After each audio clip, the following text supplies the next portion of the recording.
Go west on my bike today. Go west. Hey, this is a C1 problem from Unit 3. We were looking at non-uniform motion. What we have in this problem is we're on a bicycle and we're traveling due west on it at 8 meters per second. What's going to happen though is we're going to encounter a sandy patch of road and it's going to slow us down.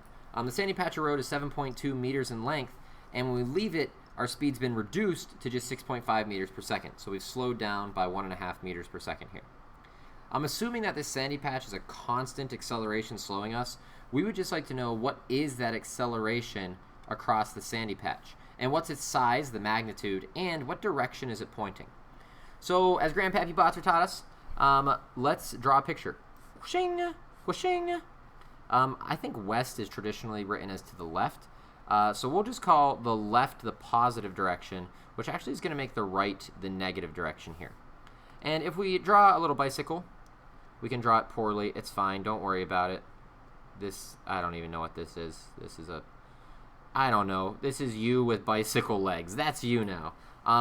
You're initially moving on this with an initial velocity of 8 meters per second.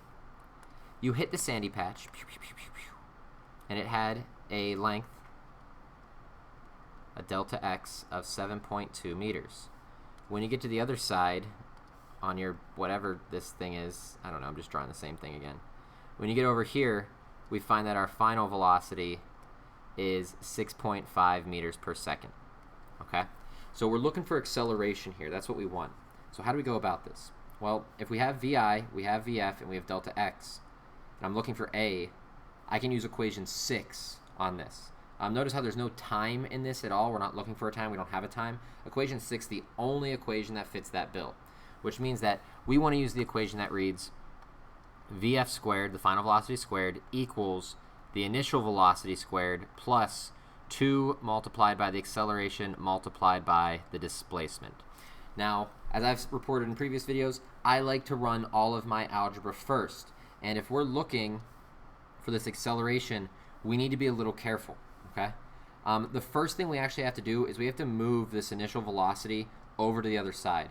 And it's actually the initial velocity squared we're subtracting from each side to move it over. So what we're going to have is we're going to have a final velocity squared minus an initial velocity squared equals 2 multiplied by the acceleration multiplied by delta x, okay? And it is important to remember, as I've said in previous videos and previous lessons, that you need to make sure when you're doing this that you square these terms first and then subtract them. It's very important you do that. If I need to get that A by itself on the other side, though, I can divide by 2. That'll get rid of these 2's. And I can divide by delta x, the displacement. If I do that on both sides, this will give us what we want. And remember, we do need to do the subtraction in the numerator before we do any division. So we got to be even more careful about that with equation 6. So this value for the acceleration is going to have some final velocity squared minus an initial velocity squared over 2 delta x. And if we wanted to put in numbers for that, we can do so.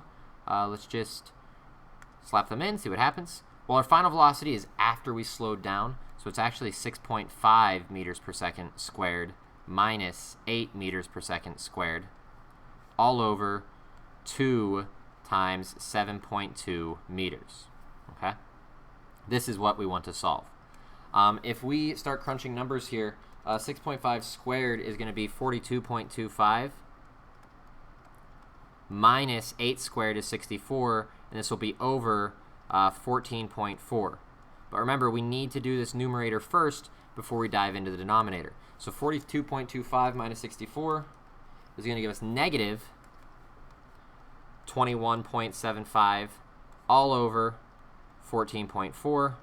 And this is going to give us there's a bell, a value of negative, it gives us a value of negative 1.51 meters per second squared. And it has to be meters per second squared because we're looking for an acceleration. We know that math has to come out like that, okay? Our magnitude here, the size of it, is 1.51.